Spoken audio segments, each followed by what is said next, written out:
नतोऽस्तु सततं मम सुप्रभातम् अर्हंसो पार्श्वकदलीदलवर्णगात्र प्रालेयतारगिरिमौक्तिकवर्णगौर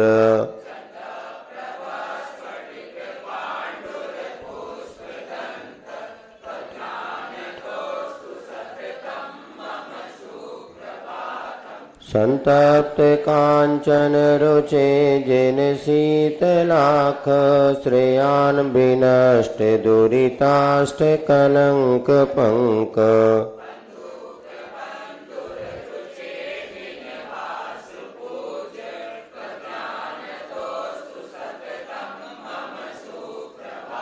उद्दंड दर्पक रिपो बिमलामलांगस्ते मन्ननंत जिदनंत सुखांबुरासे दुष्कर्म कल्मष विवर्जित धर्मनाथ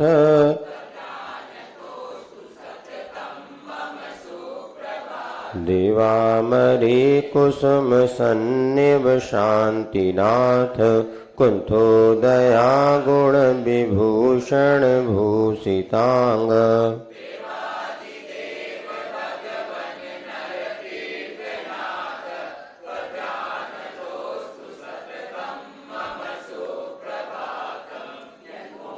मल्ल मद भंजन मल्लिनाथ क्षेमंकरा वितत शासन सुव्रताख्य सत्संपदा प्रशमितो नमि नामधेय त्वध्यानतोऽस्तु सततं मम सुप्रभात तापेच गोचरुचिरो जलनेमिनाथ गुरोपसर्ग विजयन जिन पार्श्वनाथ शाद्वाद सूक्तिमणिदर्पण वर्धमान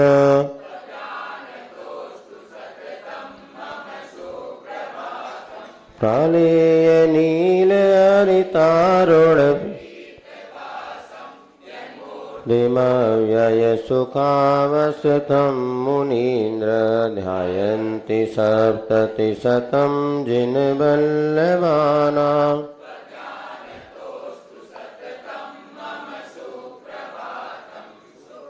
तं सुनक्षत्रं मांगल्यं परिकीर्तितं चतुर्विंशति तीर्थानां सुप्रभातं दिने सुप्रभातं सुने श्रेया प्रत्यविनन्दतं देवतानिशा सिद्धा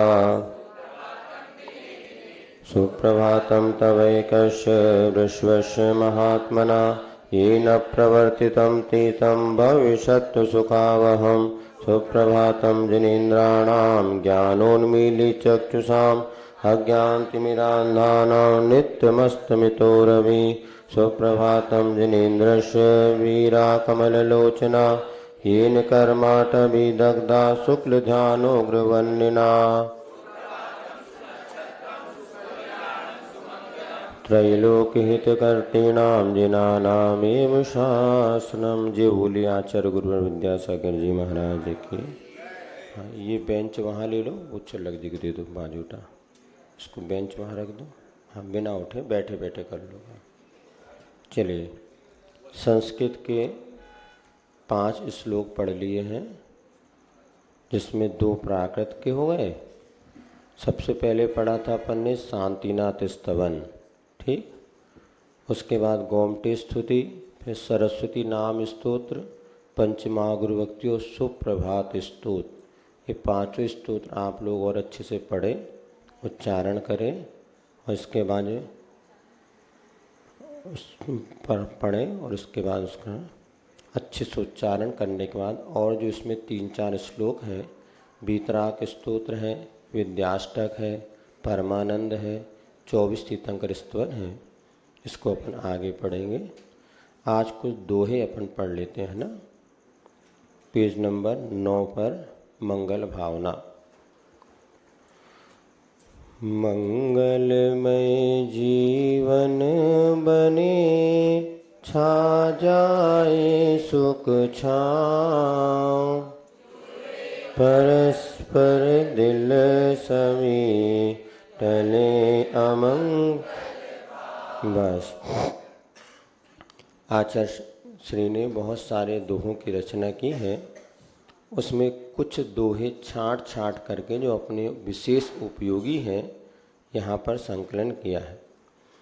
तो हमारा जीवन कैसे बने? तो मंगलमय बने। मंगल का अर्थ होता है जो पापों को गलाए और पुण्य को लाए, ऐसा हमारा जीवन बने, क्योंकि पुण्य भी हमारे लिए मोक्ष मार्ग में सहायक है। पुण्य का उदय होगा तभी हम बैठ के धर्म ध्यान कर पाएंगे। छा जाएं सुख छाँव, सभी के जीवन में सुख की छैया सुख की छाँव रहे। जुड़े परस्पर दिल सभी, सभी दिल अर्थात भीतर से एक दूसरे के प्रति सद्भावनाओं को लेकर के जुड़ें। और टले अमंगल भाव, जो दुख का कारण है, पतन का कारण है, ऐसे बुरे परिणाम हमारे जीवन से दूर हो जाएं। दूसरा पढ़िए। ही से भी की ओर ही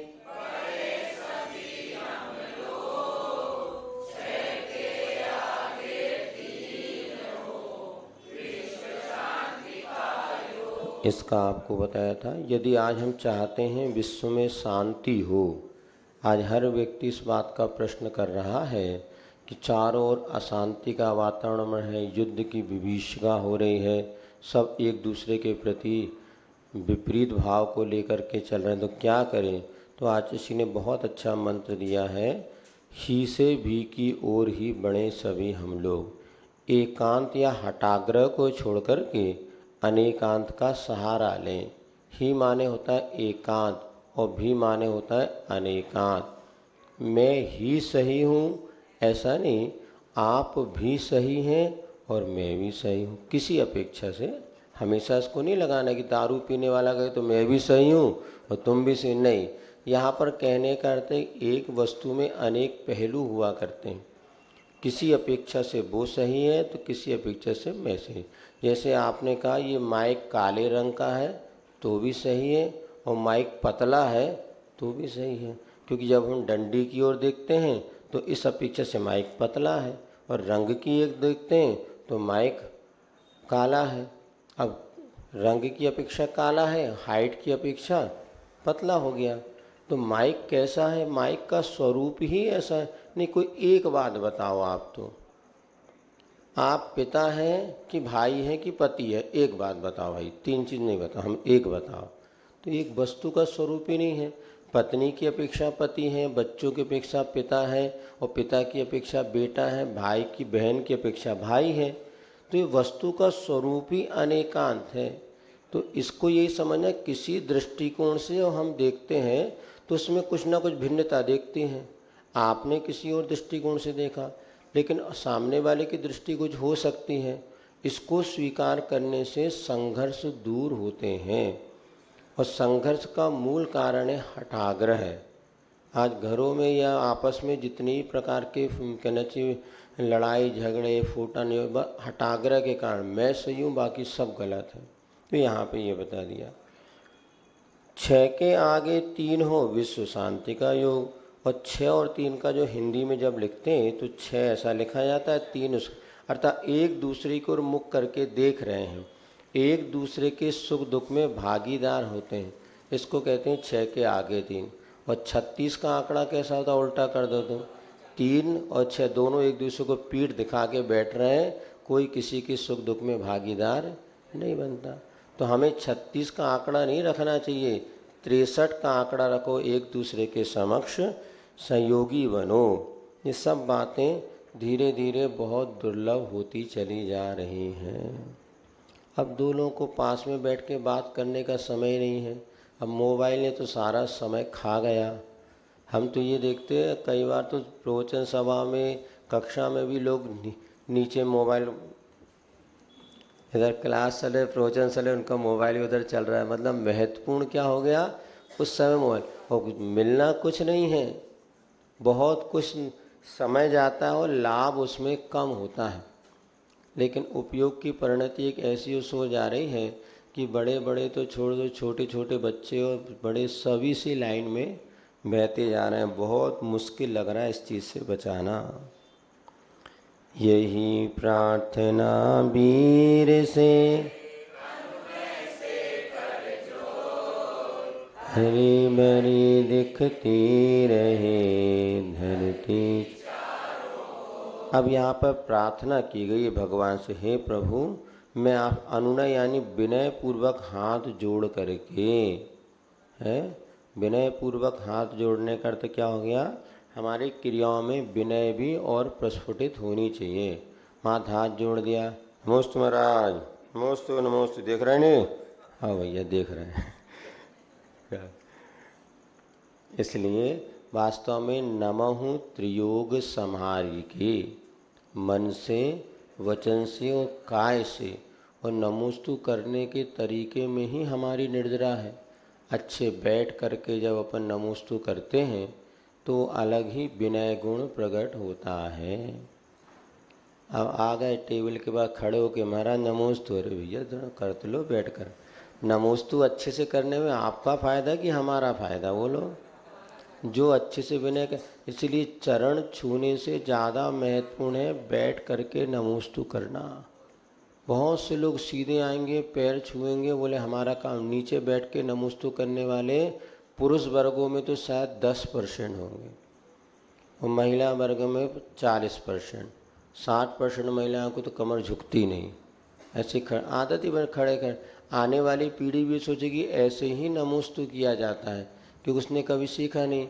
वहीं आज हम श्वेतांबर परंपरा में देखते हैं, वो जब नमोस्तु करते हैं तो बहुत से श्रावक बैठेंगे तो उनको ये संस्कार, भैया ऐसे ही नमोस्तु करना चाहिए। लेकिन हमने तो अपने संस्कार बच्चों, कई बार हम कहते बच्चों को 3 बार करें, तुम तो थोड़ा झुक जाओ, जब तुम झुकोगे तो बच्चे झुकेंगे नहीं। बच्चे से तू नमोस्तु कर, नमोस्तु कर। और सीधे चरण छुलाने की जो परंपरा है ना, ये भी बहुत गलत परंपरा है।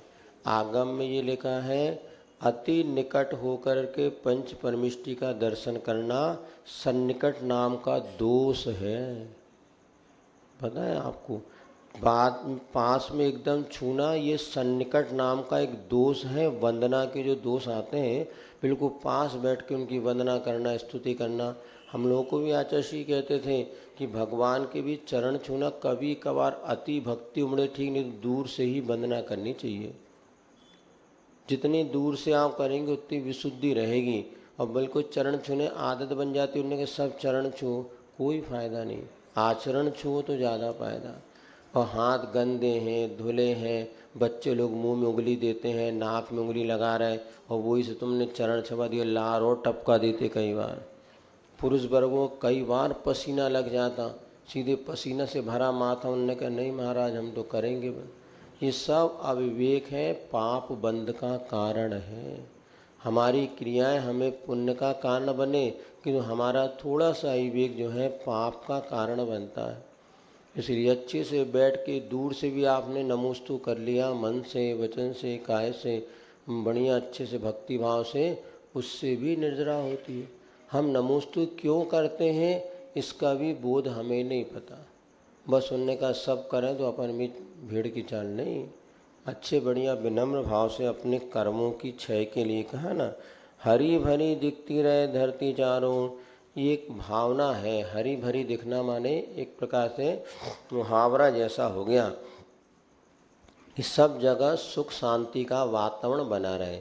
सब जगह हरी हो जाएगी तो कहाँ चलेंगे महाराज, बताओ? महाराज कहाँ चलेंगे जहाँ हरी ना हो, और हरी भरी हो जाए तो महाराज कहाँ चलेंगे, बताओ? इसलिए हरी भरी कर सब जगह हरी उग जाए ऐसा नहीं। हरी भरी कर तो क्या हो गया, सुख शांति रहे। फूला नहीं समाया, आरती करते ना आचार्य की, आरती करके फूला नहीं समाया। वो फूला नहीं समाया तो गुब्बारा हो गया क्या? नहीं, प्रसन्नता से मन भर गया। इसको कहते हैं मुहावरा। पहले खूब सारे ऐसे मुहावरे वगैरह आते थे, सीखते होना चाहिए। लकीर के फकीर नहीं, इसको कहते हैं मुहावरे में छुपा हुआ अर्थ। धरती है बहुत गलत, बहुत सिर रख देते। हमने बताया ना आपको, विदिशा में हमारा चातुर्मास हुआ था। हमने वेदी में बड़े भगवान का सब लोग चरण छूते थे और बिल्कुल माथा रख के, जैसे कि पता नहीं जैसे पूरा इनके कष्ट नहीं हरने वाले, रख के खड़े हो जाते थे। हम जब जाते थे उनके पृष्ठ भाग के दर्शन होते थे, पुट्ठे के। तो हमने कहा गैया के वैष्णव दर्शन के साथ गैया के पिछड़े भाग में 33 करोड़ देवता हैं, तुम्हारे में तो एक ही देवता नहीं, अब किसके दर्शन करें। 2-3 बार समझाया भैया ऐसा मत करो, लेकिन वो कोई नहीं माने। अब 2-4 लोगों ने माने तो बोले महाराज हमें ऐसा लगता है मुझे शूद्र हैं, हम तो दूर से खड़े हो, बाकी सब भगवान के कैया पे चढ़े गए गोदी पे और उस पे छू रहे। हमने कहा भैया तुम भी करो, हम ही कल से मंदिर नहीं आएंगे। तो हमने जब सब दर्शन तभी बाद में जाने लगे मंदिर। हमने कहा अपने परिणाम संभालो, इन मूर्खों को समझाने से कोई मतलब नहीं। कहा ना पहली दर्शन में मूर्ख समझो, दूसरे में पत्थर समझ के। हमने मंदिर जाना बंद कर दिया, लेकिन उनकी अकल ठिकाने नहीं आई। हम बाद में फिर जब सब चले जाते तब कहाँ तक करोगे, 1 बार 2 बार, लेकिन जो परंपराएं चल जाती ना वो अच्छा, वो क्या एक भगवान को भी संतुष्टि नहीं, पड़ोस वाले नाराज ना हो जाओ उनको भी टिपकाओ उनको। और लोग तो ऐसा पाँव दबाते जैसे कि भाव पता नहीं, उनको ऐसे पाँव दबाएंगे, सिर रख लेंगे, सब अविवेक है, घोर पाप बंद कर रहे हैं ये लोग। लेकिन उनको समझाने के बाद बिल्कुल समझ में नहीं आएगी, क्योंकि इनके ऐसे ही अशुभ कर्म का बंद है कि जिन्हें भगवान की भक्ति करने का तरीका इनको नहीं पता। दूर खड़े हो के अच्छे भक्ति भाव से, सूरज के बेटा जितने निकट जाओगे ना जल जाओगे, सूरज से दूरी बना के रखोगे तो प्रकाश पाओगे। और मर्यादा प्रक्षाल पूजन के समय अलग है, लेकिन वो इतने से भगवान ऐसे टिपकी लगा तो चंदन लगा सब भगवान। हमने कहा जी क्या कर रहे हैं, लेकिन जैन समाज को समझाना बहुत कठिन है। या तो बिल्कुल नहीं करेंगे, करें मेरे को गोदी पे चढ़ जाएंगे, क्या करें, कैसे समझाएं। ठीक है अपन कर्तव्य कर सकते, नहीं तो अपने परिणाम संभालो। मोक्ष मार्ग हो या गृहस्थ आश्रम एक समय तक समझाओ, फिर नहीं तो भैया अपना परिणाम संभालो। जदा गति तथा मति, जैसी उनकी गति होनी वैसी बुद्धि होगी, क्या करोगे। और देखा देखी सब कर रहे हैं, बिल्कुल देखा देखी। आहारों में भी, आहार में क्या होता है बताओ। अब जैसे कल मतलब आहार में क्या होता है, अपनी वस्तु का दान होता है, स्वस्थ। अब कई बार हम लोग जैसे छोटे थे, बच्चे थे, संस्कार पढ़े तो भैया चलो अपन जा आपके आहार दान। अब यदि मान ली अपनी कोई वस्तु का दान नहीं, कुछ है नहीं, तो फिर दान नहीं, फिर वैया वृत्ति होती। जैसे हम जब आचुषी के साथ थे, महीनों आहार कराने गए, नहीं कभी हमने उनको 1 गिलास भी नहीं देते थे। क्यों नहीं देते थे भाई, हमारा तो कुछ है नहीं है। फिर क्या करना, वैया वृत्ति करो। तो बढ़िया एक जग में पानी को सोध दिया, दूध तैयार कर दिया, सब्जियां जो आई उनको दे दिया, और देख देख करके श्रावक को पकड़ा देते थे। तो हम सोचते थे हमारा दान तो है नहीं है, हमारी वैया वृत्ति है। और वैया वृत्ति में भी जितने आवश्यक उतने, पर चला 2 लोगों की जगह 10 लोग हो गए, तो वैया वृत्ति की जगह वो सामने वाला हो घबरा जाता, पसीना छूट गया, महाराज तो आइए 10 की टीम और ले आए करेंगे। इसलिए हम कहे भाई 2 लोग जो आवश्यकता, बाकी पीछे अपना बाहर अनुमोदना करो। अनुमोदना का भी पुण्य है। और अपन ने धक्का मुक्की करके 1 घंटा खड़े होकर 1 आध गिलास दे भी लिया तो कितना पुण्य है, कोई पुण्य नहीं। चम्मच से क्या, तब चम्मच जैसा ही है। किसी ने पूछा था एक दिन, नहीं, या चौके वाला अपने निमंत्रण करता हो तो वहाँ जा कर के और अपनी वस्तु को जिसमें चले, ऐसा अतिथि संविभाग करना चाहिए। सागर में हमारा जब आचुषी के सानिध्य में वर्षा योग हुआ था 98 में, तो हम क्या कहते भैया श्राव भले 1 गिलास पानी लेकर के आओ, अपनी वस्तु लाओ, उसी से आहार लेते थे। अब जैसे उसने जो चीज़ लाया वो हमें नहीं लेना है, तो हम कहते ट्रांसफ़र कर लो, चौके वाले को दे दो, आप उससे जो चल रही वो चीज़ चला दो। कई बार होता है आप लेकर के वो जो पहुँचे वो हमें नहीं लेना, कोई बात नहीं, आपने भावना तो भाई ना। और सबसे कठिन दान कौन सा है, पानी का दान। जल देना सबसे कठिन है, बाकी किस्में में से दादी ने 1 किस्में खरीदी, डिबिया में भरी, 4 किस्में, बोले महाराज बस आहार जल शोध जाए। सबसे ज़्यादा पॉपुलर है किशमिश, इसे हम लेते हैं। एक बार एक नगर चाहता हूँ तो सारे लोग किशमिश लिया, 1-1 कटोरी किशमिश। अब महाराज को तो टोटल लेना 10 किशमिश और 500 किशमिश। हमने कहा एक काम करो, 1 थाली ले आओ, सब डालो इसमें, जितनी दादी सबकी डबिया खुलवा लें। और 1 चम्मच ले लिया, हमने कहा बच्चों को बांट दो, जाओ खुश रहो, वे भी खुश और हम भी खुश। क्या करेंगे वो सब, वो जो इतनी तो लेना भी नहीं होता कोई भी चीज़। और इसी प्रकार जो श्रावक जो होता है चौके वाला, वो 10 दिन से इंतजार कर रहा, वो अपनी बादाम रखा है, किशमिश और मुनक्का वो तो रखी रह गई, और जो बाहर वालों ने चला दिया उसको फिर बड़ा दुख होता है, यार मेरी तो कुछ चली नहीं। अब महाराज को पता चले तो हम अलग करवा देते हैं, पता ही नहीं चलता। ऐसा भी नहीं करना चाहिए। जो साथ में जाते हैं उनको इतना भी ध्यान रखना चाहिए कि पहले श्रावक ने जो बनाया उनकी वस्तु चल जाए, फिर कुछ अपना आहार दान का भाव तो दे दो ऐसा। और वैसे भी इसको नियमित ना बना के ये विनय, उस समय भी विनय होना चाहिए, सावधानी होना चाहिए कि हमारे माध्यम से, हमारी क्रियाओं से हमें पुण्य का संचय हो, पाप का क्षय हो। अन्यथा अविवेक करने से वहाँ भी बंद ही होता है। धक्का मुक्की कर लिया, पसीना बह रहा है, जे कर ला और एक गिरा दे दिए। कई लोग तो पुराने कपड़े बदल लेते हैं, बस उनने उतारा, उनने पहना और एक गिलास दिया, ये और गलत है। गाड़ी में बैठ कर के आ रहे आहार दान दे रहे, ये भी पाप बंद का कारण है। आहार दान क्यों दे रहे? गाड़ी में आओ, वहीं कपड़े बदलो। कई संघों में तो पनी मनी वाला 16 चलते ही नहीं। या तो टीन की पेटी रखो, उसमें शुद्ध कपड़े हो, जहाँ जाओ वहाँ बदल लो। लेकिन किसी के घर जाके बदलते समय भी सावधानी रखो। कोई आपकी सरलता का कोई दूसरा व्यक्ति गलत भी कर लेता। एक बार हमारे नगर में चातुर्मास हुआ और शरद पूर्णिमा का दिन था, दीक्षा दिवस था। पूरे के पूरे बाहर के सब शहर के लोग आए। अब जिसके यहाँ पर बड़े महाराज का आहार हुआ, उसके यहाँ पर 2 दिन बाद अब वो आके रोने लगा। बोले मेरे महाराज, ट्रेजरी में से 5 तोला सोना चोरी हो गया। कपड़े बदलने महिलाएं गई थी। अब कौन महिला कैसे गई पता नहीं, उन्होंने अंदर कमरा दे दिया, सब कपड़े बदले। एक ने दरवाज़ा लगाया, भीतर माल साफ करके चले गए। अब रोता रहा बेचारा कि इसको दीक्षा दिवस के आहार का सुख तो कम मिला, ये दुख ज़्यादा हो गया। हम लोग भी क्या कर सकते हैं? इसीलिए कभी भी कोई आता हो, कपड़े बदल रहा हो, भैया सावधानी रखो। ऐसा कपड़ा, अब यहाँ तो जानकारी नहीं, ज़्यादा लोग नहीं आते मतलब, लेकिन कई जगह सब विशेष प्रोग्राम में लोग आते हैं और पूरे अंदर तक यहीं की बात है। एक मोबाइल चोरी हो गई तो पिछली बार जब हम आए थे इंदौर में, अब वो चुराने वाला भी ऐसा व्यक्ति था कि इसको क्या कहें, वो तो किस्मत की बात है, बाद में वो मिल गया। ये सब चीज़ें होती तो अपने, इसलिए हम लोग ज़्यादा घर में जाते समय सावधानी रखो। ऐसा ना हो कि सामने वाला का हित हो जाए। अपने को जो साथ में जाते हैं वो सब विवेक रखो। मात्र वैया वृत्ति के लिए अपन जाओ, आहार दान तो अपनी ही वस्तु का होता है और अपने दूसरों के उपकार के। गुरु चरणों की शरण में प्रभु पर हो विश्वास, अक्षय सुख के विषय में। बस प्रभु चरणों की शरण हमें मिले, गुरु की चरण मिले, प्रभु की शरण हो, उस पर विश्वास हो और अक्षय सुख के विषय में संशय का। अक्षय सुख माने ऐसा सुख जो कभी भी ना छूटे।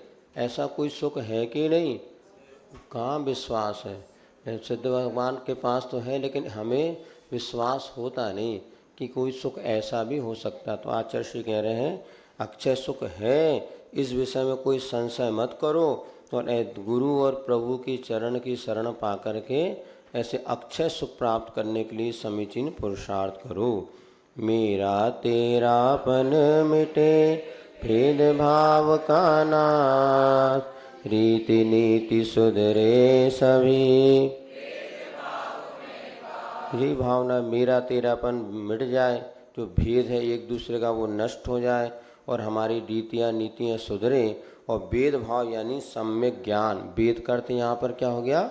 सम्यक ज्ञान में हमेशा हमारा निवास हो, जीवन में सम्यक ज्ञान का विकास हो। एक एक दोहा इतना अच्छा है कि इस पे चाहो तो खूब अच्छी चर्चा और विषय हो सकता है। चलिए अपने सामायिक चर्चा जो पढ़े थे, अंतिम बचा था थोड़ा सा, मुनीच पेज नंबर 22 पर। मुनिचर्या श्रावक चर्या में यह आवश्यक है, ममता तजना समता भजना। चलो फिरो मत हिलो डुलो मत बोल नहीं बोलो, कुछ ना सोचो कुछ ना चाहो बस निश्चल हो लो। विधि आवश्यक है, ममता तजना समता भजना। बस ठीक है। कहाँ तक पहुँच गए थे अपन?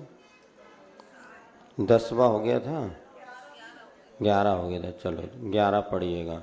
सामायिक जप सामायिक तप सामायिक व्रत है, ज्ञान दुग्ध धारा से निकला। आत्म तत्व के अन्वेषी को नित्य आवश्यक है। ममता तजना समता भजना। सामायिक में अगर समता हम रख रहे हैं तो यही श्रेष्ठ जप है। जाप करो नमोकार मंत्र का मना नहीं है, लेकिन यदि समता में आपकी परिणति है तो जाप करने की आवश्यकता नहीं। अन्यथा मन स्थिर नहीं है तो नमो वरहंताणम, नमो सिद्धाणम, नमो आर्याणम, नमो वज्रायाणम, नमो सब श्रावण, ऐसा जाप करेंगे। और यदि आपका मन स्थिर है तो जाप करने की भी आवश्यकता नहीं। स्थिर मन ही तो मंत्र है, स्थिर मन ही सबसे बड़ा मंत्र है। तो नमोकार मंत्र उसके लिए पढ़ना जिसका मन अस्थिर ना हो, अस्थिर हो, चंचल हो। ये मन स्थिर होता है ध्यान में, आपकी समता में। तो आचार्य कहते हैं यही जप है, यही तप है। हम बहुत उपवास करेंगे नहीं, यदि समता आपके भीतर है तो एक बार भोजन करके भी केवल ज्ञान हो सकता है। बताओ, जो रोज एक आसन करते हैं उनको केवल ज्ञान हो सकता है कि नहीं हो सकता? हो सकता।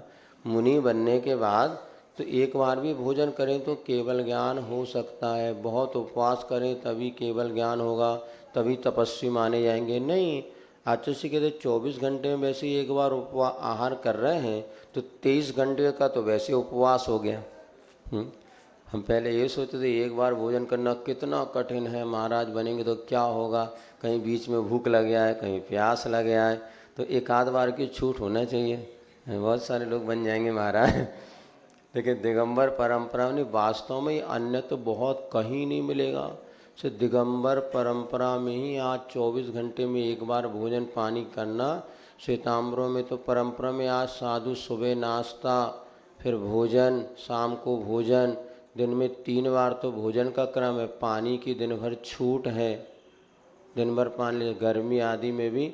अब वो लेकिन एक बार भोजन करना आज भी वो भी समझते हैं कि कितना, और दूसरों के घर में जाके लेना, और जो एक बार टिफ़िन लगा लो खोल के खा लो, वो भी नहीं, जैसा कॉम्बिनेशन वो बनाएगा वैसे लेना। अब वो क्या दे रहा है उसी को पता है, लेकिन अब उसी अंजलि में इतने में सेटिंग बनाना, तो ये भी कोई कम तपश्चर्या नहीं है। तो ये भी आचार्य महाराज कहते हैं कि भैया ये भी एक तप से कम नहीं, लेकिन इसके साथ कई बार रूटीन भी बन जाती तो पता भी नहीं चलता। और फिर क्या है, लेकिन यही तप है, आप समता परिणाम में है, रोज़ भोजन कर रहे हैं तो भी। लेकिन ऐसा नहीं समझना कि फिर रोज़ भोजन करते चले जाओ, नहीं। इसी को अनेकांत बताते हैं। शरीर हमारा हष्ट पुष्ट ना हो, यदि विषयों की ओर जाने लगे तो तप आदि करने से वो वापस लौट करके आ जाता है। जैसे घोड़ा जो होता है ना उचकता है, या हाथी उचकता है, तो उसको 2-3 दिन उपवास करा दो तो बताते हैं हाथी बिल्कुल शांत हो, उद्दंडता उसकी समाप्त हो जाती है। तो व्रत नियम करने से क्या होता है, हमारे शरीर और मन की जो उद्दंडता होती ना वो शांत हो जाती। कई बार बहुत शरीर में तकलीफ हो रही ना, ये दुख रहा है ये दुख रहा है, तो सबसे बढ़िया उपाय उपवास कर लो। अभी हार्ट पीपलिया में हम गए तो वहाँ पे एक दादी माँ थी, बहुत कमर पिरा रही महाराज, बहुत कमर, इतनी तकलीफ, चलो नहीं जा रहा। हमने कहा उपवास कर लो। अरे बोले बच्चे करने नहीं देंगे। हम चिंता क्या कर रहे, बच्चों को हमारे पास भेजो, कल को उपवास करना। उपवास किया, इतना अच्छा लगा। अभी वो आई थी, महाराज मैं अष्टमी चतुर्थी रोज़ उपवास कर रही हूँ, नियमावरण में रहने लगे और खूब उपवास शुरू कर दिया। एक माता राम को साइटिकी का दर्द था और उनको महाराज जी ने कहा उपवास करना, उन्होंने शुरू किया तो बुढ़ापा उनका दर्द रहित हो गया। जितने हमें शरीर में दर्द हो रहे हैं ना, इसका मूल कारण है वायु, वात पित्त कफ। वात कफ समन होता है, वात, इन तीनों को समन करने के लिए यदि दोष हो जाए, विकृत हो जाए, उपवास कर लो। 7 दिन में 1 दिन उपवास रामबाण औषधि है। जितने बीमार लोग हैं उनको जरूर करना चाहिए, क्योंकि ये लिखा, स्पष्ट लिखा है लंघनम त्रिदोष नाशनम। और कोई फर्क नहीं पड़ता, पेट का तो अपने आप वो सेटलमेंट रहता है। आप नहीं भी दोगे ना तो 1-8 घंटे भूख लगेगी, फिर बाद में चौंके तो। लेकिन बात पित्त कफ शुरू में जरूर तकलीफ, किंतु 2-4 बार अभ्यास इतना आनंद आता है। हमने तो देखा सारी की औषधियाँ एक तरफ और उपवास एक तरफ, खाना नहीं खाना तो नहीं खाना। और करके देखना, कुछ थोड़ी तकलीफ होती, लेकिन तकलीफ जैसे धुआं जब अपने जलाते हैं ना कागज वगैरह तो धुआं उठता है, ऐसे अब पेट का कचरा जलता है ना तो सिर भी दर्द होता है, दूसरे दिन आप जंगल जाएंगे तो बिल्कुल गंदा गंदा मल निकलेगा, दुर्गंध आएगी, क्योंकि सब बेकार निकल जाता है। जिस दिन आपको पता है ना आयुर्वेद में क्या किया जाता, सबसे पहले लंघन कराना पड़ता है। एक पागल खाना था, उसमें वो पागलों की चिकित्सा करता, तो सबसे पहले क्या करता था, जमाल घोटा होता है बताते हैं, वो सबसे पहले दे देगा और उसको नदी के किनारे बैठाल देगा, और जब वो दिन भर में 10-25 बार जब वो सोच जाएगा तो पूरा पेट उसका खाली मरियल जैसा मर, फिर वो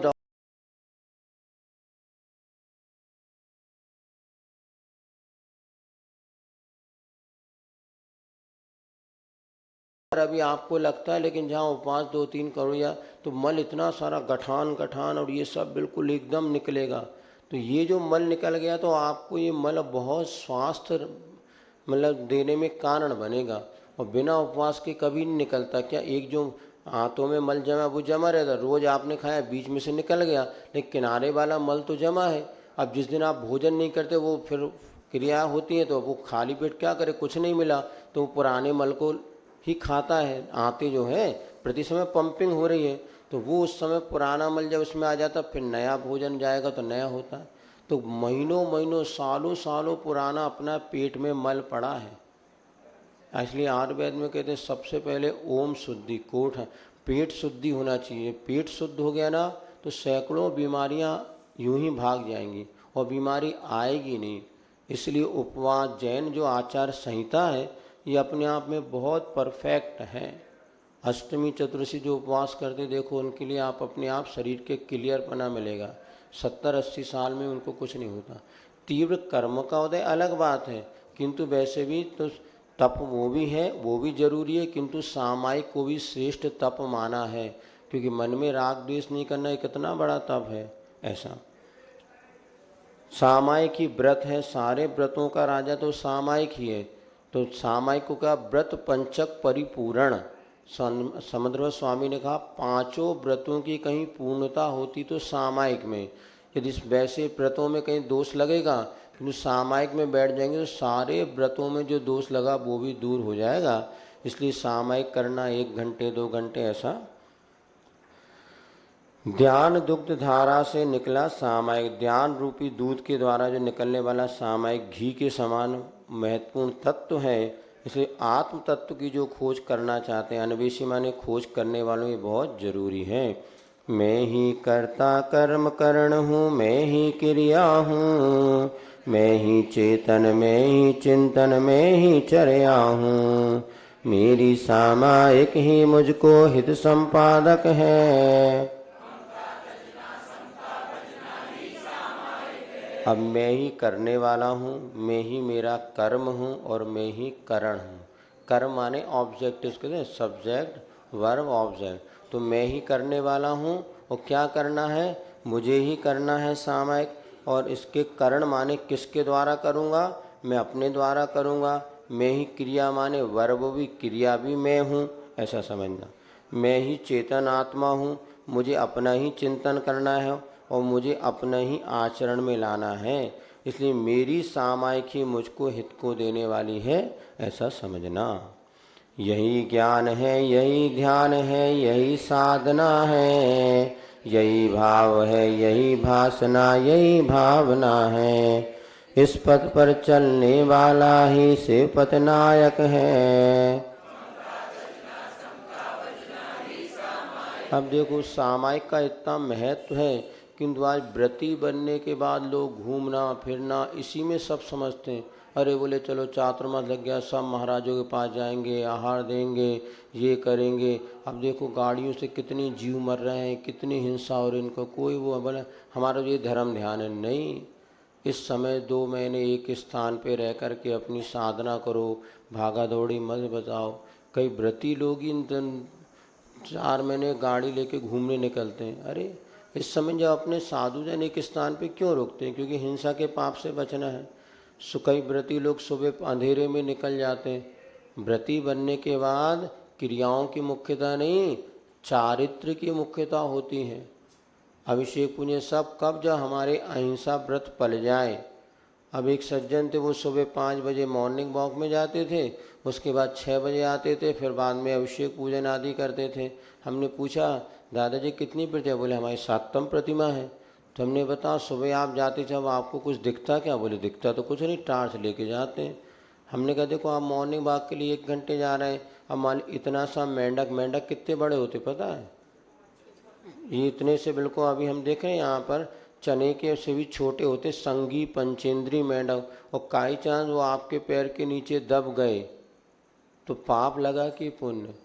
और बिल्कुल अंधेरे में कोई क्रिया नहीं होना चाहिए। अभिषेक पूजन की क्रियाएं पानी है सब उजाले में होना चाहिए, अन्यथा वो क्रिया भी पाप बंध का कारण बनता है। तो व्रतियों के जीवन में तो ये कि भैया सामायिक जितनी निर्विकल्प आप बैठो इसमें ज़्यादा निर्जरा है, बजाय कि भागा दौड़ी ये करना, बहुत आकुलताएँ ज़्यादा होती। व्रतियों को निराकुल होना चाहिए, किंतु उल्टा रिजल्ट का व्रती बनने और ज़्यादा आकुलता बढ़ती। पहले तो घर में बैठे मन लगता था, व्रती बन गए तो सब दुनिया में घूमो, ऐसा भी होने लगता है। लेकिन ऐसा होना नहीं चाहिए। आप व्रत जैसे जैसे अवस्था बढ़ती चली जाती है वैसे अपने एक स्थान पर बैठ के अपने परिणाम संभालना, यही सबसे बड़ी साधना है। अब महाराज घर में मन नहीं लगता, अब कैसे मन? जब कमाई कर रहे थे तब तो मन लग रहा था, अब कोई काम नहीं बचा तो क्या करें? चलो यहाँ घूमो वहाँ घूमो, ये नहीं, ये सब पाप बंध का कारण है। उस समय एक स्थान पर बैठ के अपने परिणाम संभालो, जप तप ध्यान आदि करो, वही बात यहाँ पर कह रहे हैं। इसी से आपका यही ज्ञान है, यही ध्यान है, यही साधना है, यही हमारी परिणाम भासना माने अनुभूति, और यही भावना है। इस पथ पर चलने वाला ही मोक्ष मार्ग का नायक बन पाता है। हे समताधर पारस प्रभुवर तुम्हें नमन मेरा, हे समताधर संत यशोधर तुम्हें नमन मेरा। सामायिक में समता धरना सदा नियामक है। हाँ, पारस प्रभु पर देखो कितनी समता धारण की, ऐसे आपको नमन हो। यशोधर मुनिराज जिनके गले में सर्प डाल दिया था, ऐसे ये उनको नमन हो। और सामायिक में समता रखना ये नियामक माने जरूरी है। और मेरापन छोड़ो, समता को धारण करो, यही सामायिक माना जाता है। अर्थात चाहे साधु हो चाहे श्रावक हो, जितनी हमारी परिणति में एक समता रहेगी उतना हमारा विकास होगा। महाराज हम तो ग्रस्त हैं, तो ग्रस्त अवस्था में तो अभ्यास होगा ना, तभी तो मुनि बनेंगे। ये तो हम तो अब सोचते हैं पहले अभ्यास होना चाहिए, बाद में आगे व्रतों को धारण करो। तो ग्रस्त रहते 24 घंटे नहीं तो 24 मिनट तो अभ्यास करें। इसलिए सामायिक जो कहा ना, ग्रस्तों के लिए दिन में 3 बार सामायिक करने को कहा, जो तीसरी प्रतिमा वाले होते हैं, क्योंकि 3 मिनट 48 मिनट सामायिक करो। और मुनिराज के लिए तो सामायिक आवश्यक ही कह दिया, 24 घंटे उनको समता रखना है। मित्र मसान से कहीं कोई समता धरे, अरे मित्र महल मसान कंचन कांच निंदन थुर्तिगर। तो मुनिराज के लिए तो आवश्यक हो गया, आपके लिए 24 घंटे नहीं, किंतु जो प्रतिमाधारी है तो कम से कम 24 मिनट और 24 मिनट शाम को, और तीसरी प्रतिमा होती है 48 मिनट की 3 बार सामायिक करना है। तो सामायिक का मूल अर्थ यहाँ पर आपको बता दिया, इसका भी अभ्यास करना चाहिए। चलिए थोड़ा भेद प्रभेद पढ़ लेते हैं। हाँ जी, भासना माने अनुभूति, फीलिंग्स। जैसे अपन ने नमो अर्यंताणम बोलते समय अर्यंत भगवान की भासना नहीं, ये अर्यंत भगवान है। हाँ, तत्संबंधी भाव। आज क्या हो रहा है, क्रिया तो बोल रहे, भाव भासना नहीं होती। पढ़ तो सब रहे हैं, वो समझ में नहीं आ रहा, इसको कहते पढ़ भी लिया किंतु भाव भासना नहीं होती। पूजन अपन कर रहे हैं, अनादिकाल से जग में स्वामी जल से सुचिता को माना। अब देखो पंक्ति पढ़ ली और भाव वासना, आह भगवान कैसे हम अनंत काल से भटक रहे हैं, अनादिकाल हो गया। तो भाव वासना माने जो हम बोल रहे हैं ना, उसकी फीलिंग्स होनी चाहिए। कोई भी आप पूजन पढ़ो, भक्ति पढ़ो, प्रभु पतित पावन है, तो उसमें भाव भासना। आज हमारी क्रियाओं में भाव भासना नहीं है। क्रिया तो हो रही है लेकिन उसमें जो भासना, उन आनंद आना चाहिए, तत्संबंधी जुड़ना चाहिए, वो भाव भासना नहीं होती। ऐसा जिनेन्द्र देव की भक्ति करने का सही तरीका इससे अविवेक से बच सके, बताया ना, दूर से विवेक पूर्वक करो। अपन जानते सब है, समस्या यही है, सब जानते कि क्या विवेक है क्या अविवेक है, लेकिन देखा देखी भीड़ की चाल हम चलते हैं। अच्छे विनय पूर्वक करना सब जानते हैं, कहाँ तक समझाएं। चलिए, क्या रमता जोगी बहता पानी, ज़्यादा एक जगह पानी रहेगा तो सड़ जाएगा।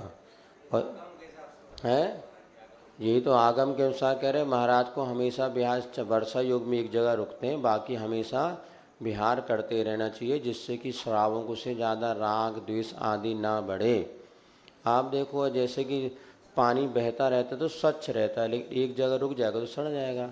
हम भी अनुभव करते हैं, 2-4 महीने रुक जाओ तो लोग इतने जुड़ जाते हैं अपने से, अपन उनसे राग द्वेष के परिणत, और निकल लो तो भैया चले गए भाई, जब 2-4 दिन पीछे आएगा अपने आप भाग जाता हो। नहीं तो हमारे से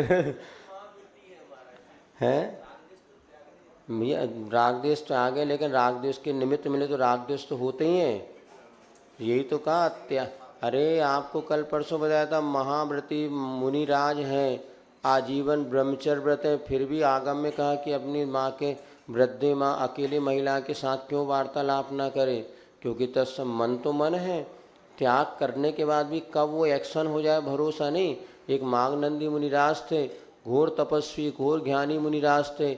एक बार बताते आहारचर्या के लिए वो निकल रहे थे, उस समय कुम्हार की लड़की जो रोने लगी, रो रही थी, उन्होंने दया आ गई, बोले बेटा रो क्यों रही, बोले बाबा बहुत मुश्किल से हमने ये ईंट बनाए हैं, गरीबों ये पानी आने वाला सब भट्टा खराब हो जाएगा। तो उन्होंने कहा चल मैं अभी ठीक कर देता हूँ। उन्होंने कहा कुछ नहीं होगा, तो अपना काम का। उन्होंने ऐसा सुनते हैं, देखो भाई इतिहास की कथा है, इसका अनर्थ मत लेना। और वो लड़की के साथ उन्होंने कहा, लड़की ने कहा हाथ पकड़ लिया और बस वो परिक्रमा को मंत्र तंत्र से उस ईंट के भट्टे को बांध देंगे कि उसमें कुछ असर नहीं होगा। और वो जो 7 फेरे उन्होंने लगाए, अब वो कह रहे ये तो हमारे पति देव हो गए। अभी महाराज भी वस्त्र का पहन लिया और वो उन्होंने उस लड़की के साथ विवाह कर लिया। 12 वर्ष तक वो उनके साथ रहे। फिर मुनि संघ में एक चर्चा चली, कोई ग्रंथ पढ़ते पढ़ते इसका समाधान तो समझ में नहीं आ रहा, बोले इसका समाधान तो माघनंदी मुनिराज दे सकते हैं। तो वो हैं कहाँ माघनंदी, बोले तो मघवा किसान कुमार बन गए। अब जब वो पुनः गए वहाँ पे मुनिराज गए, बोले मघवा माघनंदी का, बोले माघनंदी को मघवा किसान है, महुआ किसान, वो कुंभ का वो भट्टा बनाने वाला। तब देखा अरे बोले तो भैया एक संघ में चर्चा चली है कि आप इसका मेरे ज्ञान का इतना सम्मान। और बताते उनने पीछे कमंडल वहीं पेड़ में कहीं टांग दिया था, तो उनको देख के उन्हें स्मरण हुआ, तुरंत बैराग हुए, मैंने क्या अनर्थ कर दिया। सब कुछ छोड़ करके पुनः वो गए और संघ में पुनः मुनि दीक्षा लेकर के फिर अपने आत्मकल्याण के मार्ग के प्रशस्त हो गए। सुनो कि ये मन का कोई भरोसा नहीं, हमेशा निमित्त से बचना चाहिए। अच्छे अच्छे मुनिराज आचार्य तक भ्रष्ट हो गए पदों से। यही तो तुम लोगों का होता महाराज, आप तो बीतरागी उस झूठी झूठी स्तुति करके भी साधुओं को भ्रष्ट हम कर देते हैं। बुंदेलखंड में इसलिए साधुओं के शुरू से, क्योंकि बुंदेलखंड में क्यों साधु टिकते हैं, वहाँ पे कोई अन्य साधु क्यों नहीं टिकता ये भी समझना। क्योंकि वहाँ पे परीक्षा प्रधानी श्रावक होते थे, अब तो कम हो गए।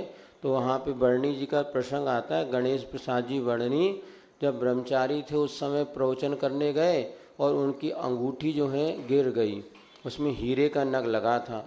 तो उन्होंने कहा भैया मेरी अंगूठी गुम गई, किसी को मिले तो दे देना। तो 2 दिन तो कोई खबर। तीसरे दिन एक लड़का था जो कम से कम छोटा 10-12 साल का होगा, वो वर्णी जी कमरे में बैठे तो वो अंगूठी लेके पहुंचा, बोले वर्णी जी जा आपकी अंगूठी ले आए, हम मिली थी हमें। अरे वर्णी जी बड़े खुश हुए, लेकिन ध्यान रखो वर्णी जी त्यागियों को ये सब शोभा नहीं देता, त्यागियों को ये सब शोभा नहीं देता अंगूठी मंगूठी, इसलिए तुम त्यागी हो क्या हो। पंडित जी ने लिखा उस बच्चे की बात पर मेरा ऐसा असर पड़ा, अब मुझे लगी वास्तव में अब मुझे कभी, और मैंने उसी दिन से बस ये अंगूठी आदि का त्याग कर दिया। त्यागी व्रती बनने के बाद भी ये सब करोगे, तुमने क्या किया। तो बुंदेलखंड में बहुत, अभी एक सुना प्रसंग आपने पूछा बताए, एक महाराज जी थे आहार करने का, उतने में चूहा आया तो चौके से भगे आए। तो पंडित का चौका था, वो आचार्य को सुनाते सोनागिर में, वो ललितपुर में, वो ग्रंथ लेके बोल दिया आचसी मूलाचार इसमें बताओ कहाँ लिखा कि चूहा आ जाए तो महाराज लौट आए। आचसी मुस्कुराए बोले वो नए महाराज उनको पता नहीं था कोई बात, यदि पाँव के नीचे से निकल जाए तो अंतराय माना है। और वो नए महाराज के दक्षिण उन्होंने कहा चूहा दिख गया तो लौट आए। अर्थात कुछ हमारी श्रावकों की जागरूकता से भी साधुओं में शिथिलाचार दूर होता है। हम लोग भी तो जो महाराज करना तो तुम करो, हम तो सब ठीक है, हमें अपनी स्वार्थ सिद्धि करना, तुम्हें अपने तो ठीक है चलन, तो जैसी गाड़ी चल रही पंचम काल है, अपने आप को संभालो, अपने परिणाम संभालो। ऐसा नहीं राग द्वेष के निमित्त मिलने से राग द्वेष होते हैं। आगम में लिखा है आचार्य महाराज के सामने जब प्रायश्चित लेने जाओ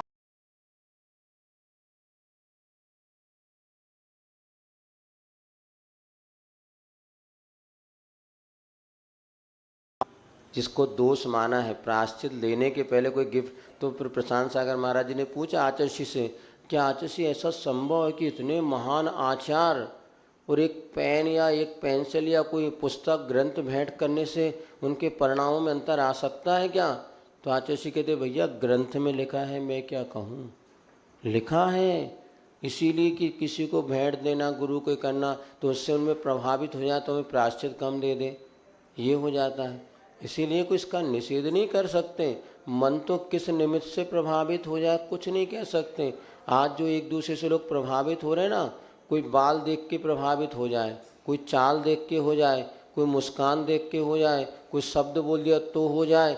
अब मतलब एक ही चीज़ प्रभावना नहीं होता, कोई किससे किस प्रकार के प्रभावित हो जाए। ऐसे आप देख रहे लड़का लड़कियाँ सब दुनिया में देख रहे हैं तो अगला पगला से दिख रहा है, पगलिया सी वे दिख रही भूतनी जैसी हो तो उनसे प्रभावित हो गए। जी दिख रहा है बंदरा जैसे तो ही प्रभावित, देखो का तो ऐसे पगला से दिख रहा है जो मोड़ा। अब बोले वो मतलब आज हमारे पास जब केस आते हैं कुछ तो हम देखते बिल्कुल काला कबूतर जैसा तो वो रखा, और तो भी अच्छे अच्छे परिवार की लड़कियां उनसे कहा देख लो तुमने, कुछ समझ में नहीं आता क्या देखा, चाहे चाल देख लिया, बाल ही देख के गौप रहा है, हेयर स्टाइल कितनी अच्छी हो गई, जिंदगी भर समर्पण। तो हेयर स्टाइल से कोई ज़िंदगी बनती क्या?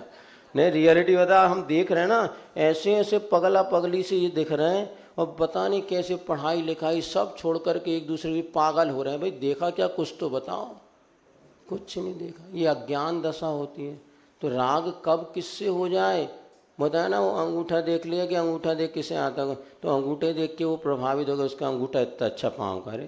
तो भैया संसार की बड़ी विचित्र, दांत ही अच्छे दिख गए तो इन्हें कितने अच्छे दांत होगा प्रेम, दांत से कुछ दांत खावेगे का प्रेम, कुछ नहीं। ये मोह अज्ञान, इसलिए निमित्त से बचो, कब किससे क्या व्यक्ति प्रभावित हो जाए कुछ नहीं कह सकते। और आप तो बच्चे अच्छे बूढ़े वे में भरोसा नहीं, इसीलिए भैया निमित्त से बचो। सब महाराज कोई भगवान नहीं बन गए, भगवान बनने की ओर हैं, वही सब परिणाम हैं।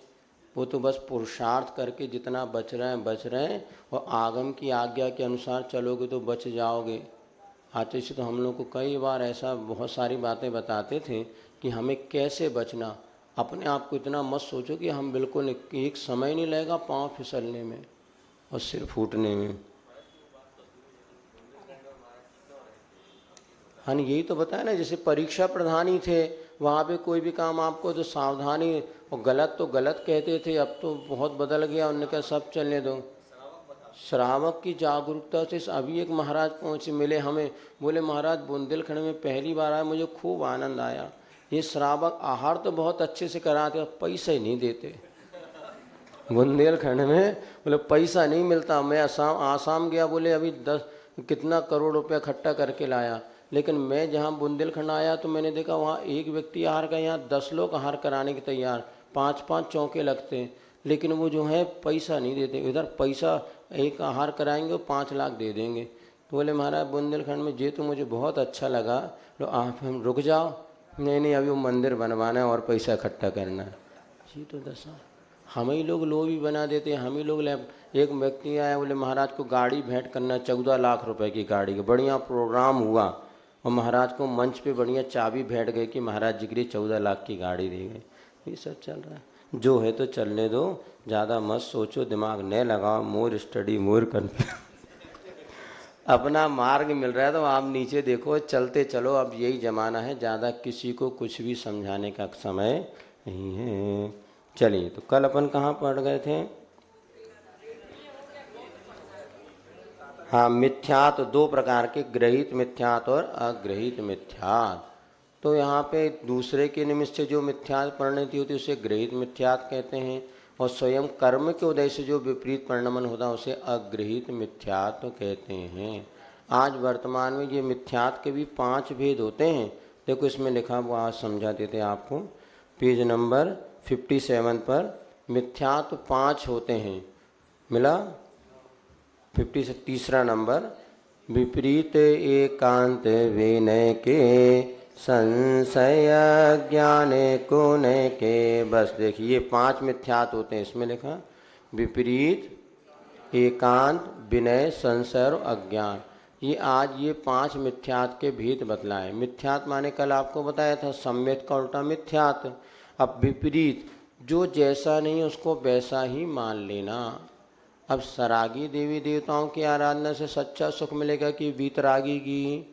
तो धारण नहीं, वीतरागी देव से कुछ भगना, इनके पास कुछ है ना, वो क्या देंगे? जिनके पास है उनके पास जाओ। तो सरागी देवी देवताओं की आराधना से बाल बच्चे मिलेंगे, पैसा मिलेगा, संपत्ति मिलेगी, ऐसा मानना विपरीत मिथ्यात है। जिनेन्द्र भगवान की भक्ति करने से भी सब कुछ मिलता है, और वीतरागी देव की आराधना करने से जो मिलता है वो और कहीं, बस यहाँ छुपा के मिलता है, छपा करके नहीं मिलता। भक्ति सुंदर रूपम, सुंदर रूप चाहिए ना, ब्यूटी पार्लर जाने की जरूरत नहीं है। भगवान की भक्ति करो, अपने आप चेहरा खिलेगा। आगम में लिखा है, आरिकाओं को देखो क्या बढ़िया, कभी क्रीम पाउडर कुछ नहीं, फिर भी तुम्हारा चेहरा उनका चेहरा देखो। आरिकाओं को देखा कोई आरिका दर्शन किए नहीं किए? हाँ, माता जी का चेहरा देखो और तुम्हारा चेहरा देखो। दिन में 3 बार धो रहा है, क्रीम पाउडर लगा रहा है, फिर भी करिया का करिया ही। और माता जी लोगों का देखो कुछ नहीं है, फिर भी कैसी चमकती। मुनि महाराज देखो, अब तुम नहा रहे धो रहे, महाराज स्नान भी नहीं कर रहे, फिर भी दांत देख लो तुम्हारे हमारे। ये क्या तप और संयम का प्रभाव है बेटा? ये हम इसलिए बता रहे, ये तप और संयम से सब आता है। ये कुछ नहीं, दुनिया के आज लोग पागल हुए, इतना पैसा खर्चा कर।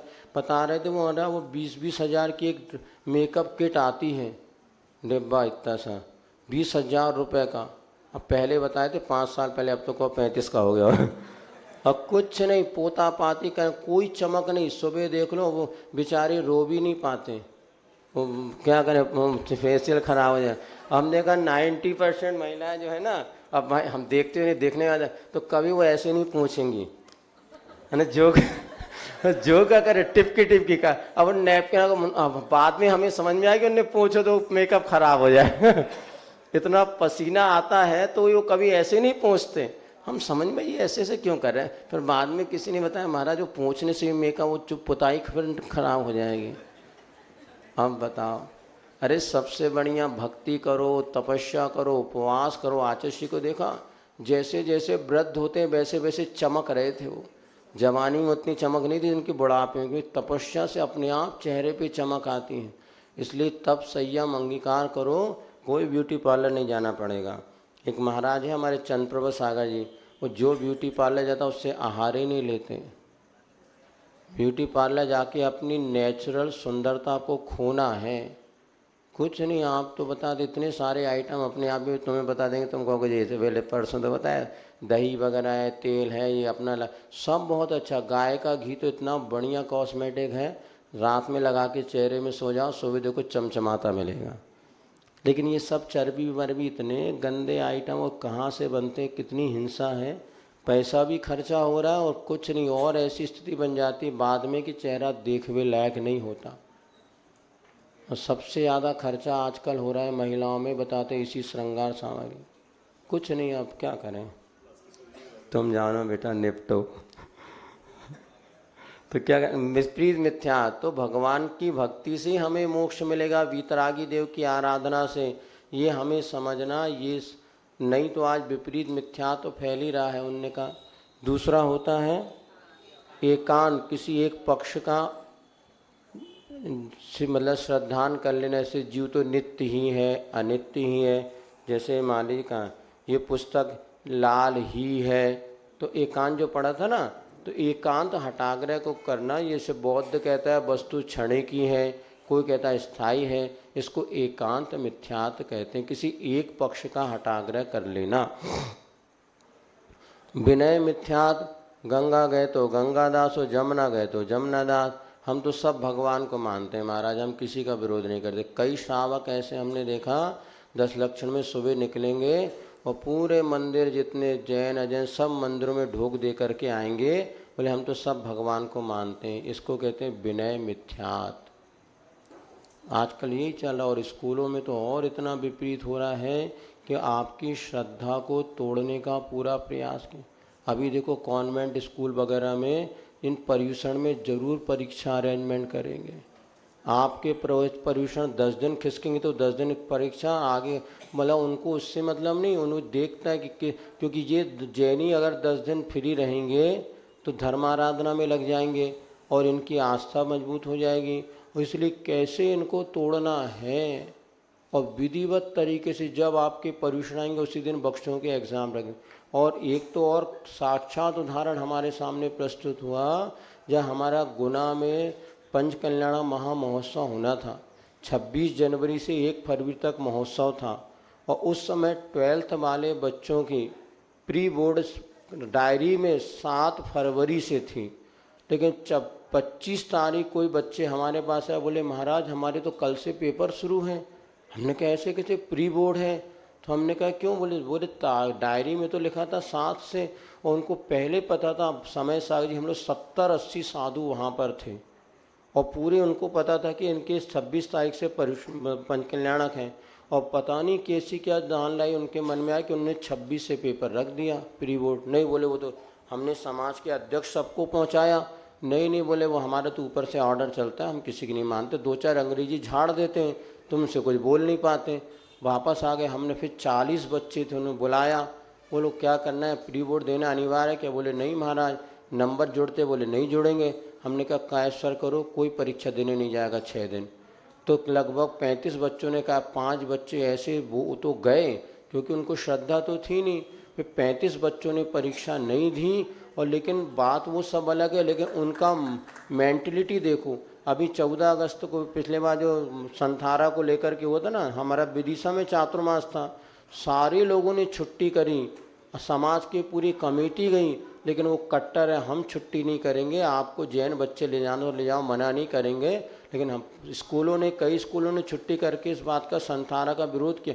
लेकिन वो कौन, ईसाई मिशनरी वाले बहुत कट्टर होते हैं, उनका पूरा है कि आपका धर्म कैसे नष्ट करना। और अभी एक गांव में हम गए थे, बताते इतने बच्चे ईसाई बन गए, जैन बच्चे, उनको पुस्तक देते हैं 300 रुपये, पढ़ना पड़ेगा, करना पड़ेगा, और हम आए ये सब पढ़ाते ना, धीरे धीरे बच्चों की धारणा बन जाती, देखो कैसा धर्म है। उन्होंने कहा चलो अपने अपने पिताजी के लिए प्रार्थना करो, ऐसे तरीके बताते हैं, बच्चों की आस्था जैन धर्म के प्रति नष्ट होती चली जाती। ये जो है ये सब विनय मिथ्यात का परिणाम है। हम तो सबको बराबर मानते हैं, वहाँ जाके आधे आधे घटना ईसा मसीह की प्रार्थना करेंगे, और इधर आके 5 मिनट मंदिर में नहीं भेजते माँ बाप, क्या करें बच्चे? अब वही वो क्या, वो तकिया के नीचे लिख के रख दो, जो चाहो वो मिलेगा, ऐसा कौन था है ना। अब बताओ उनके जन्मदिन पे 8 दिन की छुट्टियाँ होती और अपने पर्यूषण में परीक्षा होती। ऐसे में बच्चों की धारणा इतनी विपरीत बन रही है, करें क्या? हम लोग बहुत पुरुषण हैं, माता पिता भी कई ऐसे बदमाश हैं, बोले अच्छा 10 दिन टेंशन फ्री महाराज, अभी बच्चे घर में रहे तो सब करना, चलो हम स्कूल गए ट्यूशन गए फ्री हो जाते। माता पिता भी बच्चों को संस्कार देने के विषय में अब नहीं सोच रहे, अपन कितने इनसे फ्री हो सकते हैं ऐसा सोचते हैं। सभी नहीं, लेकिन बहुत सारों की यही दशा है। ये होता है एकांत, विनय मिथ्यात, संशय मिथ्यात, पता नहीं दिन में रात में खाने से पाप लगेगा कि पुण्य, पता नहीं, डोलते रहना, तो इसको कहते हैं संशय मिथ्यात। इनको पूजो कि उनको पूजो, इनकी मतलब निर्णय नहीं होना, उसको संशय। और अज्ञान में पता नहीं रात में खाने से पाप होता कि पुण्य, पता नहीं। तो अज्ञान, जैसे कई आदिवासी वगैरह होते ना, दारू वगैरह पीते, उनको पता ही नहीं कि इसमें पाप है, वो तो कहते हैं हमारी ज़िंदगी की एक लाइफ स्टाइल है। तो हमें ज्ञान नहीं होना, इसको भी अज्ञान मिथ्यात्व कहा गया है। चलिए इस प्रकार से समय आपका हो गया, ठीक है, चलो छुट्टी कर दें। जिन वाणी के ज्ञान से सूझे लोकालो, सो वाणी मस्तक धरो सदा देत तोय दो। हे जिन वाणी भारती माँ तोय जपो दिन रैन, जो तेरी शरणा गए कायु सरगम करो मैं।